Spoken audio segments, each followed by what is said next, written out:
नमस्कार प्यारे छात्रों, स्वागत है स्टडी गुरु चैनल पर। दोस्तों, अगर आप क्लास 10th के छात्र हैं तो ये वीडियो आपके लिए बहुत महत्वपूर्ण होने वाली है, क्योंकि दोस्तों सबसे पहला जो आपका पेपर होने वाला है बोर्ड परीक्षा का फरवरी माह में, वो विषय हिंदी का पेपर होने वाला है।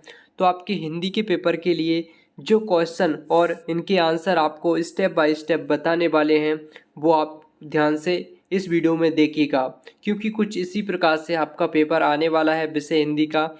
दोस्तों, लेकिन वीडियो को शुरू करेंगे और आंसर भी जानेंगे, क्वेश्चन भी जानेंगे, लेकिन इससे पहले आप इस वीडियो को लाइक कर दीजिएगा, क्योंकि लाइक करने में आपके पैसे नहीं लगेंगे। साथ में इस चैनल को सब्सक्राइब कर लोगे और बेल आइकन को प्रेस कर लोगे तो आने वाली और भी लेटेस्ट वीडियो का नोटिफिकेशन आपको प्राप्त होता रहेगा। तो चलिए छात्रों, आपको मैं एक एक क्वेश्चन यहाँ पर बता देता हूँ और साथ में उनका आंसर भी बता देता हूँ, जिससे कि आपको क्वेश्चनों के आंसर ढूंढने में आपको प्रॉब्लम ना आए।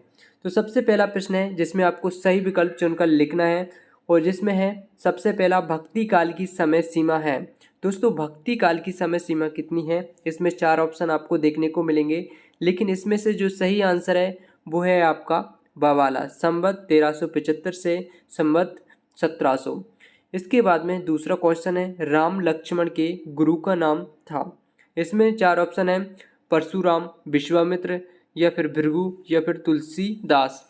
तो इसका जो सही आंसर है वो आपका बवाला रहेगा, विश्वामित्र राम लक्ष्मण के गुरु का नाम था। और इसके बाद में चलते हैं नेक्स्ट क्वेश्चन, जो है हमारा, छंद के प्रमुख तत्व माने गए हैं। दोस्तों, छंद के कितने तत्व माने गए हैं? 3, 4, 5 या फिर 6।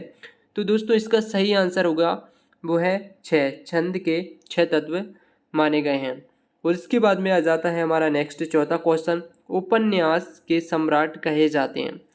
छात्रों, उपन्यास, तो बच्चों पढ़ाई में डाउट आते हैं, सॉल्व नहीं हो पा रहे हैं, तो घबराइए मत। इसका सॉल्यूशन है डाउटनेट ऐप। जिस भी सवाल में आपका डाउट है उसकी फ़ोटो खींचो, क्रॉप करो और 5 सेकंड में उसका वीडियो सॉल्यूशन मिल जाएगा, वो भी बिल्कुल फ्री में। यानी कि अब आप पूछिए अपना अनलिमिटेड सवाल कहीं भी कभी भी। अब यह आपका सवाल 6ठी से 12वीं IIT JEE नीट का हो, या फिर CBSE यूपी बिहार राजस्थान या अन्य स्टेट बोर्ड का हो, कोई भी सब्जेक्ट हो, physics, chemistry, math, biology, science, आपके सभी सवालों के जवाब मिलेंगे आपको डाउटनेट ऐप पर। साथ ही डाउटनेट पर चल रही हैं क्लास 9वीं से 12वीं IIT JEE नीट के बच्चों के लिए ऑनलाइन क्लासेस, जिसका हिस्सा बनकर देश के सभी राज्यों से बच्चे लेकर आए हैं रैंक 1। तो आप आज ही डाउटनेट ऐप इंस्टॉल करो और अपने सभी डाउट भगाओ और टॉप रैंक ले आओ। इसके सम्राट कौन कहे जाते हैं? तो इसके 4 ऑप्शन आपको देखने को मिलेंगे। इसमें जयशंकर प्रसाद, प्रेमचंद, महादेवी वर्मा, या फिर मनु भंडार। तो इस प्रकार से यहाँ पर आपको 4 ऑप्शन इसके देखने को मिलेंगे, लेकिन इसमें से सही आंसर आपका कौन सा रहेगा ये हम देख लेते हैं। इसमें से जो सही आंसर है वो है प्रेमचंद। और इसके बाद में आपका 5वां जो क्वेश्चन है वो कुछ इस प्रकार से है, ईश्वर पर विश्वास रखने वाले को कहा जाता है। यहाँ पर आपको 4 ऑप्शन देखने को मिलेंगे, लेकिन इसमें से जो सही आंसर है वो है आस्तिक। ईश्वर पर विश्वास रखने वाले को आस्तिक कहा जाता है, और जो ईश्वर पर विश्वास नहीं रखता है उसे हम नास्तिक कहते हैं। तो यहाँ पर जो हमारा सही आंसर रहेगा वो रहेगा आस्तिक। दोस्तों, इसके बाद में 6वां हमारा क्वेश्चन है, हिरोशिमा नामक कविता आज्ञा ने लिखी। तो इसका जो 4 ऑप्शन आपको देखने को मिलेंगे, भारत में, रेलगाड़ी में बैठे बैठे, या फिर जापान में, या हवाई जहाज में। तो इसका सही आंसर दोस्तों रहेगा वो रहेगा रेलगाड़ी में बैठे बैठे। तो इस प्रकार से हमारे 6 जो सही विकल्प हैं वो हमारे सही हो गए हैं। इस प्रकार से हम चलते हैं नेक्स्ट क्वेश्चन की ओर, तो वो है हमारा दूसरे क्वेश्चन में हमें क्या करना है, रिक्त स्थानों की पूर्ति करना है। तो दोस्तों, जो हमारे रिक्त स्थान है उनको हम स्टेप बाय स्टेप भरेंगे, एक एक रिक्त स्थान को। तो सबसे पहला जो हमारा रिक्त स्थान है वो है सूरदास की भक्ति की है। तो शाक्य भाव की है, शाक्य भाव या दास भाव। तो यहाँ पर आपको 2 ऑप्शन देखने को मिलेंगे। तो यहाँ पर शाक्य भाव इसका सही आंसर रहेगा। और इसके बाद में चलते हैं हम दूसरे क्वेश्चन की तरफ, तो वो है, हर चंद्रिका में छिपी एक रात है, कृष्ण या फिर सुंदर। यहाँ पर 2 ऑप्शन है आपके पास, तो इसका जो सही आंसर रहेगा वो कृष्णा रहेगा। उसके बाद में तीसरा है, संचारी भावों की संख्या है। ये आपने पढ़ा होगा, ग्रामर में आपको मिल जाएगा। संचारी भावों की जो संख्या है वो आपकी 33 संचारी भावों की जो संख्या है वो 33 है, जो कि इसका सही आंसर रहेगा 33। और इसके बाद में चलते हैं हम चौथे क्वेश्चन की तरफ, तो वो है श्रव्य काव्य के भेद होते हैं। श्रव्य काव्य के कितने भेद होते हैं, 2 या फिर 3?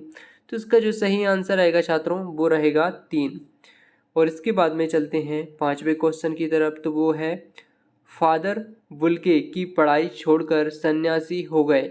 मेडिकल इंजीनियरिंग, ये मेडिकल या फिर इंजीनियरिंग। तो इसमें से 2 ऑप्शन आपको देखने को मिलेंगे, लेकिन इसका जो सही आंसर है वो है इंजीनियरिंग। और इसके बाद में है छठवा, यथाशक्ति में समास होता है अव्यय भाव या फिर द्विगु। तो दोस्तों इसका जो सही आंसर है वो है हमारा अवयवी भाव समास होता है। इसके बाद में है हमारा सातवां क्वेश्चन, वो है महारानी की सूट की कीमत भारतीय मुद्रा में थी 5,000 रुपये या फिर 4,000 रुपये। तो इसका सही आंसर जो है दोस्तों वो है 5,000 रुपये, इसका सही आंसर है छात्रों। इसके बाद में है हमारा प्रश्न क्रमांक तीसरा। तो आइए प्रश्न क्रमांक तीसरे में जो सही जोड़ियां हैं इनका हम मिलान कर लेते हैं। सबसे पहले हमें कामायनी देखने को मिलेगा। कामायनी को हमें किससे मिलाना है, आइए देख लेते हैं। कामायनी को मिलाना है जयशंकर प्रसाद। इसके बाद में है करुण रस का स्थायी भाव। तो करुण रस का स्थायी भाव क्या होता है ये सभी जानते होंगे, शोक रहता है, तो इसको हम शोक यानी कि फा वाले से इसको मिला देते हैं। और इसके बाद में चलते हैं नेक्स्ट क्वेश्चन जो कि तीसरा है, मेरी असफलताएं। तो मेरी असफलताएं बाबू गुलाब राय से आपको मिला देना है। इसके बाद में है अंधे के हाथ बटेर लगना। तो इसका सही जवाब है वो है बिना मेहनत के लाभ प्राप्त करना। तो आपको सवाले से इसको मिला देना है। और अजय का जन्म तो वो सन 1911 में हुआ था, तो उसको आपको बवाले से मिला देना है। और अब चलते हैं हम अगले प्रश्न की तरफ, तो वो है छठवा, जिसमें शिव पूजन साय का जन्म। तो ये आपका आ वाला ऑप्शन वाला सही रहेगा। तो सन 1893 इसका सही है, इसलिए आपको हवाले से इसको मिलाना है। और छात्रों इसके बाद में आ जाता है हमारा अगला प्रश्न, वो है प्रश्न क्रमांक चौथा, जिसमें आपको एक शब्द या एक वाक्य में उत्तर देने हैं। तो सबसे पहला जो हमारा क्वेश्चन है वो है बादल किस दिशा से आते हैं। तो इसका सही आंसर रहेगा, इसका नीचे लिखा हुआ है इसका आंसर भी, यहाँ पर बादल अज्ञात दिशा से आते हैं। इसके बाद में है हमारा दूसरा क्वेश्चन, जिस काव्य में एक ही सर्ग होता है उसे क्या कहते हैं। तो इसका भी आंसर यहाँ पर दिया हुआ है, दूसरे का खंड काव्य कहते हैं। और इसके बाद में है तीसरा, चौपाई छंद में कितनी मात्राएं होती हैं। तो इसका आंसर यहाँ से है, चौपाई छंद के प्रत्येक चरण में 16 मात्राएं होती हैं। तो यहाँ पर इसका आंसर खत्म हो जाता है। और इसके बाद में है चौथा क्वेश्चन, एकांकी में कितने अंक होते हैं। और इसके चौथे का आंसर आपको एकांकी में 1 अंक होता है, जैसा कि आप यहाँ पर देख सकते हैं, इसका आंसर लिखा हुआ है। उसके बाद में है हमारा प्रश्न क्रमांक 5वां, काला अक्षर भैंस बराबर लोकोक्ति का अर्थ लिखिए। तो इसका सही आंसर है 5वें का, वो है पढ़ा लिखा ना होना। अब चलते हैं हम प्रश्न क्रमांक अगले की तरफ, तो वो है छठवां।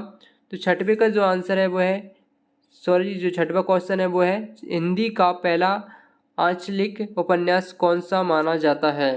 तो इसका सही आंसर है वो है सन 1916 में प्रकाशित देहाती दुनिया हिंदी का पहला आंचलिक उपन्यास माना जाता है। अब चलते हैं 7वें प्रश्न की तरफ, तो वो है आपका वर्षा बंद होते ही बाग में क्या क्या नजर आए।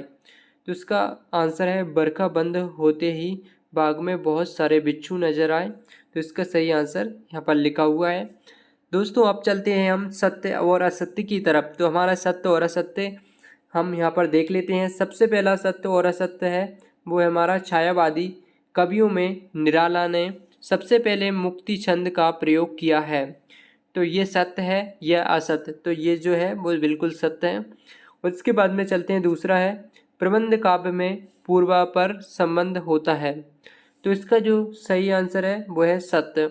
इसके बाद में तीसरा है मूर्ति की आंखों में संगमरमर का चश्मा था। तो ये असत्य है। और इसके बाद में चलते हैं चौथे की तरफ, तो वह है प्राचीन भारत में स्त्रियां अत्यंत विदुषी थीं। तो ये सत्य है या फिर असत्य है, ये बिल्कुल सत्य है। इसका सही आंसर जो रहेगा वो रहेगा सत्य। इसके बाद में है 5वां क्वेश्चन, जिसकी एक आँख हो अंधा कहलाता है। तो इसका जो सही आंसर है वो है असत्य कहलाता है, क्योंकि जिसकी दोनों नई आँख नहीं होती हैं वो अंधा कहलाता है, इसलिए ये असत्य हो जाता है। इसके बाद में चलते हैं छठवें की तरफ। तो वह है सिद्धार्थ स्वस्थ है विधिवाचक वाक्य है। इसका जो सही आंसर रहेगा दोस्तों वो रहेगा सत्य, क्योंकि सिद्धार्थ स्वस्थ है विधिवाचक वाक्य है। तो छात्रों, हमारे जो फाइनली ऑब्जेक्टिव जो क्वेश्चन हैं ओटी वाले, ये हमारे सॉल्व हो चुके हैं। आप इनका रिवीजन भी कर सकते हैं। तो इसके बाद में जो अगले प्रश्न हैं वो आ जाते हैं हमारे प्रश्न क्रमांक 6, जिनके आपको छोटे छोटे आंसर वाले क्वेश्चन आ जाते हैं। सबसे पहला है छायावाद की दो विशेषताएं लिखिए। तो छायावाद की दो विशेषताएं आप अपने सॉल्यूशन बुक में से पढ़ सकते हैं। इसके बाद में है भक्ति काल की दो विशेषताएं लिखिए। तो यहाँ पर मैं आपको सिर्फ आईएमपी क्वेश्चन बताने वाला हूँ इनका, क्योंकि ये तो आप बुक में से पढ़ ही सकते हैं। इनके आंसर आपको बुक में मिल जाएंगे, वहाँ से आप पढ़ लीजिएगा। लेकिन यहाँ पर जो क्वेश्चन बताने वाला हूँ ये आप ज़रूर पढ़ लें, आपके पेपर में आने के सबसे ज़्यादा चांस हैं। तो यहाँ पर इसके बाद में है प्रश्न क्रमांक 7वां, उद्भव के व्यवहार की तुलना किस किस से की गई। इसके बाद में इसके अथवा में है कृष्ण के प्रति अपने अनन्य प्रेम को गोपियों ने किस प्रकार अभिव्यक्त किया। इसके बाद में है प्रश्न क्रमांक 8वां है अवधी भाषा आज किन किन क्षेत्रों में बोली जाती है। और इसके अथवा का जो क्वेश्चन है वो है माँ ने अपनी बेटी को क्या क्या सीख दी। छात्रों, ये जो क्वेश्चन मैं आपको बताने वाला हूँ ये सभी क्वेश्चन आपको पढ़ने हैं। 100% आपको ये क्वेश्चन ज़रूर पढ़कर जाना है। इसके बाद में है नवा क्वेश्चन जो है महाकाव्य किसे कहते हैं, उदाहरण सहित समझाइए, काव्य की परिभाषा तथा काव्य के प्रमुख भेद लिखिए। तो ये जो क्वेश्चन है सभी को आपको याद करना है। इसके बाद में है प्रश्न क्रमांक 10वां, वह श्रृंगार रस की परिभाषा उदाहरण सहित लिखिए। इसके बाद में चौपाई छंद की परिभाषा उदाहरण सहित लिखिए। इसके बाद में आ जाता है प्रश्न क्रमांक 11, जो कि नाटक और एकांकी में अंतर लिखिए। ये वेरी इंपॉर्टेंट है, ज़रूर पढ़ लीजिएगा। कहानी तथा उपन्यास में अंतर लिखिए, ये भी आ सकता है। और इसके बाद में चलते हैं नेक्स्ट प्रश्न की तरफ। तो वह है हमारा 12वां क्वेश्चन। तो वह है प्रश्न क्रमांक 12वां, कैप्टन बार बार मूर्ति पर चश्मा क्यों लगा देता है। ये भी वेरी इंपॉर्टेंट है। इसके बाद में है बाल गोविंद भारत की मधुर गायन की विशेषता लिखिए।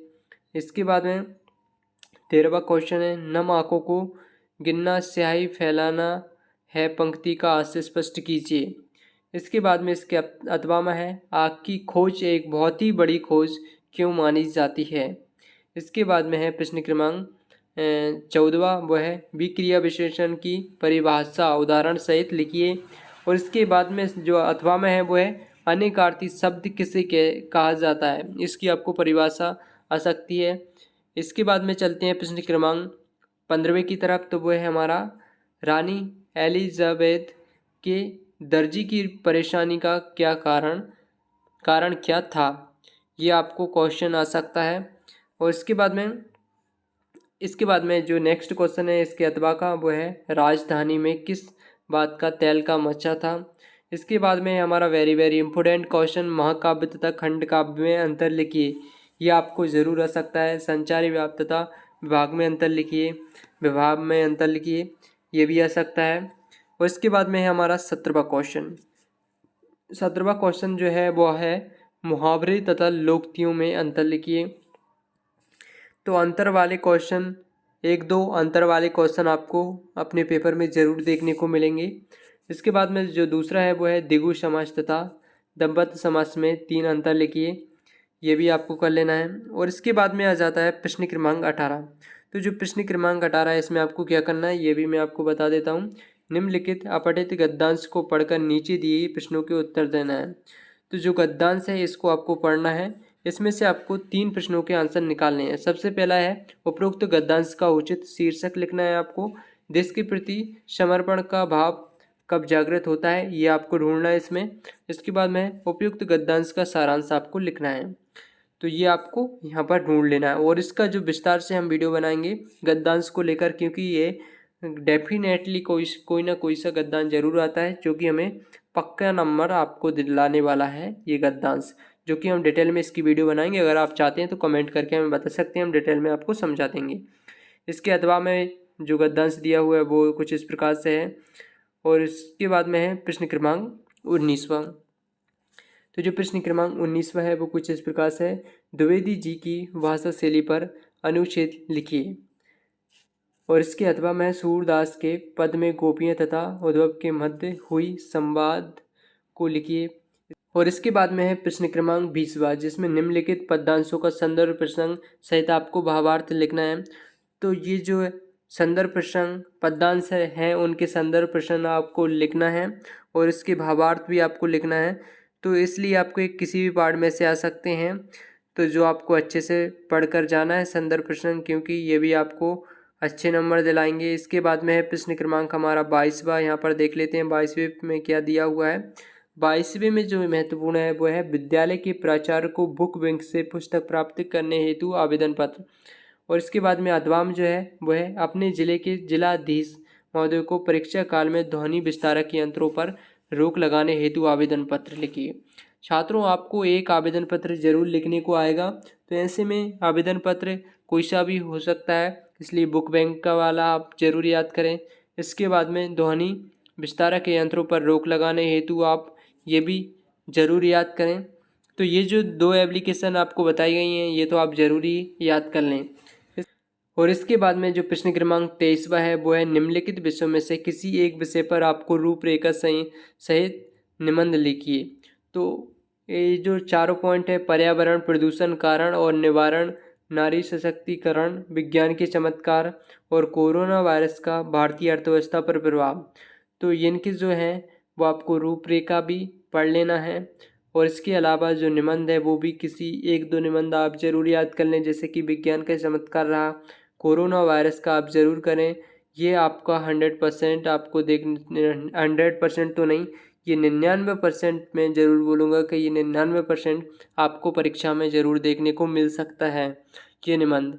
तो इसलिए आप कोरोना वायरस के संबंध में निबंध आप ज़रूर याद करें। और इसके बाद में नारी सशक्तिकरण का भी कर सकते हैं और पर्यावरण प्रदूषण का चाहो तो वो भी कर सकते हैं। तो छात्रों, आपको ये वीडियो हमारी कैसी लगी हमें कमेंट सेक्शन में अवश्य बताइएगा।